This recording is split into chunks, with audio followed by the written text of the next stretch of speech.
आज इस इजलास का इनेकाद किया और तमाम सूबाई सदूर को ये मौका दिया कि अपनी कारकर्दगी को मुअज़्ज़ज़ मोहतरम मेंबरान मरकज़ी जनरल कौंसिल के सामने जो है वो पेश कर सकें। मुअज़्ज़ज़ अराकीन, मैं ये आपके सामने सबमिट करना चाहूँगा कि मैंने जनरल सेक्रेटरी पाकिस्तान मुस्लिम लीग नून पंजाब सरदार अवैस लगारी साहब और दीगर सूबाई अहदेदारान के साथ मिल के हमने सूबे में डिवीज़न, डिस्ट्रिक्ट और सूबाई हल्का तक जो है वो तंजीम मुकम्मल की है और इस वक्त पाकिस्तान मुस्लिम लीग नून पंजाब में तमाम डिवीज़न्स, डिस्ट्रिक्ट और सूबाई हल्का तक जो है पूरी तरह से मौजूद है। उसके बाद 2000 को बताऊं, वो एंगेजमेंट बड़ी मुश्किल थी, बहुत मुश्किल थी, क्योंकि हम समझते हैं कि इंडिया का बड़ा क्लाउड है आईसीसी में, तो आप सोचिए कि एसीसी में कितना क्लाउड होगा। हमें एग्जीक्यूटिव कमेटी में भी हमें नहीं बिठाया हुआ और खुद ही सारे फैसले होते हैं वहाँ, चाहे 3-4 एशियन कंट्रीज जो है वो फैसले कर लेते हैं, हमें पूछा भी नहीं जाता। ये हो रहा था यहाँ, और ये कब से हो रहा था।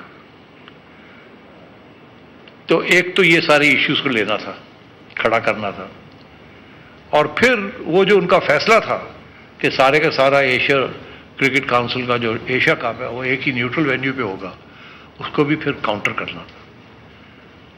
मैं आपको बताऊं, इसमें बड़ी मेहनत करनी पड़ी हमें, धक्के लगे, बात सुनने के लिए कोई तैयार नहीं था, क्योंकि उनका ये मौक़िफ़ था कि ये तो फैसले हो चुके हैं, आप you are Johnny come lately, आपको क्या पता, तो ये फैसले हो चुके हैं, इसको नहीं छेड़ सकते आप। बहरहाल दुबई में मीटिंग्स मैंने की, कुछ ओपन मीटिंग्स थी, कुछ खुफिया मीटिंग्स थी। बहरीन में हमने मीटिंग्स की, कुछ ओपन मीटिंग्स थी, कुछ खुफिया मीटिंग्स थी, बहरीन के अंदर भी। जूम के ऊपर पता नहीं कितनी कॉल्स की हैं हमने, कभी एक मेंबर के साथ, कभी दूसरे मेंबर के साथ, कभी उसको समझा रहे हैं, कभी उसको समझा रहे हैं। बड़ी मेहनत करनी पड़ी, यकीन करें। और फिर जाके यहां हम पहुंचे हैं कि एशिया कप जो है वो हामी होस्ट हैं। वो तो हमें कह रहे थे अगर आप कोई इश्यू है आपके लिए तो हम आपसे ले लेते हैं होस्टिंग राइट्स, पहले भी हुई है, हम ले लेते हैं आपकी होस्टिंग राइट्स, श्रीलंका को दे देते हैं। आफ्टर ऑल श्रीलंका ने भी दी थी एक वक्त होस्टिंग राइट्स बांग्लादेश को, मेरा ख्याल है। सो इसलिए ये तो कोई बात ही नहीं है, तो आपको कंसल्ट करने की क्या जरूरत है, आप कहते नहीं खेलेंगे ना खेलें, and so on and so fourth.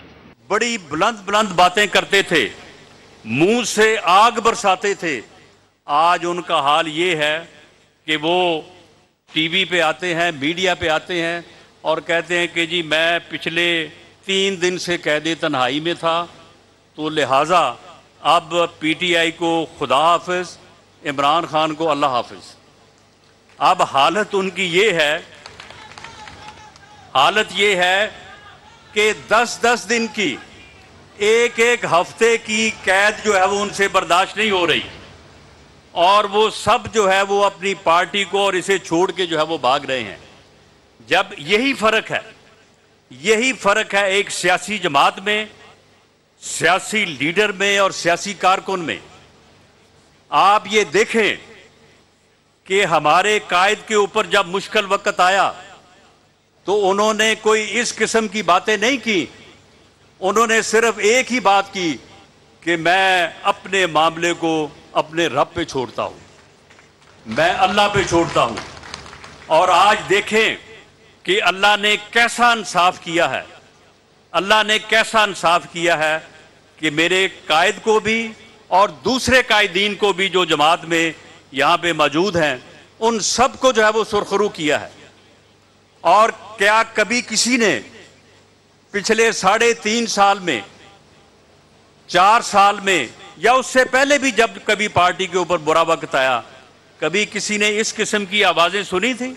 बहुत बड़े सियासी लीडर हैं और सियासी कारकुन हैं, हमारे ऐसे ऐसे हरबे भी अपनाए गए कि बाप के सामने, कायद के सामने हमारी बहन को, उनकी बेटी को सिर्फ इसलिए गिरफ्तार किया गया कि उनका हौसला तोड़ा जाए,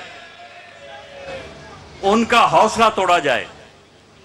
पार्टी के सदर वजीर आज़म पाकिस्तान अल्लाह ताला ने उन्हें कहा, अदालतों के सामने से, जेल की काल कोठड़ी से उनके सब्र का कैसा इनाम दिया कि वहां से उठाया और उन्हें आगे वजीर आज़म हाउस में बिठाया।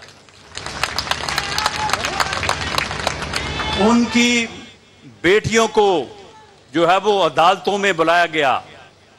इन सब चीजों को हमने सब्र के साथ और हौसले के साथ जो है वो बर्दाश्त किया। यही फर्क है एक सियासी लीडरशिप में, एक सियासी जमात में और सियासी कारकुनों में। 9 मई के बाद जो हालात हैं, मैं समझता हूं कि ये अल्लाह का जो है वो इंसाफ है कि उसने पाकिस्तान मुस्लिम लीग नवाज को, उसने मियां नवाज शरीफ को, उसने उसके तमाम साथियों को जो है वो सुरखरू किया है। उनके सब्र का जो इम्तिहान था, उन्होंने पूरे सब्र के साथ, पूरे हौसले के साथ, जो कि अल्लाह का हुक्म है ऐसे मौक़ों पे, उसके साथ जो है वो खड़े रहे। तो अल्लाह ताला ने जो है वो उनको इंसाफ तमाम चीज़ों में सुरखरू किया है। इंशाअल्लाह ताला अब हालात ऐसे हैं कि आप जो है वो पूरे हौसले के साथ, पूरी जुर्रत के साथ आगे बढ़े। इंशाअल्लाह ताला अल्लाह ताला हमें वो दोबारा मौका देगा कि वो सफ़र, वो इस मुल्क की तरक्की का सफ़र, इस मुल्क की बेहतरी का सफ़र, इस मुल्क के अवाम की खिदमत का सफ़र, जो जुलाई 2017 में मियां नवाज शरीफ को नाअहल करके जिसे रोका गया था, इंशाअल्लाह ताला इसी साल वो सफ़र जो है मियां नवाज शरीफ की क़यादत में दोबारा शुरू करेंगे।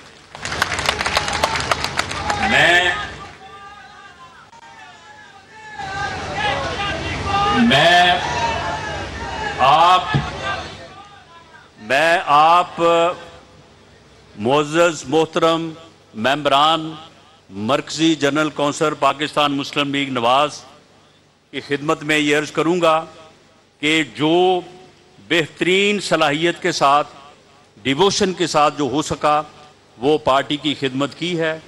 पार्टी की तंजीम को मुनज़्ज़म और मुतहर्रिक करने की जो है वो कोशिश की है। और अगर आपने दोबारा जो है वो हम पर एतमाद का इजहार किया तो इंशाअल्लाह ताला इस खिदमत को इसी खरूज के साथ जो है वो जारी रखेंगे। आपका बहुत शुक्रिया। ये थे वफाकी वज़ीर मुस्लिम लीग नून का जनरल काउंसिल इजलास इस्लामाबाद में जारी है। वज़ीर दाखिला राना सनाउल्लाह तकरीब से खिताब कर रहे थे। उनकी जानिब से कहा गया, बुलंदोबांग दावे करते थे, मुंह से आग बरसाते थे, अब कहते हैं 2 दिन से कैद तन्हाई में था।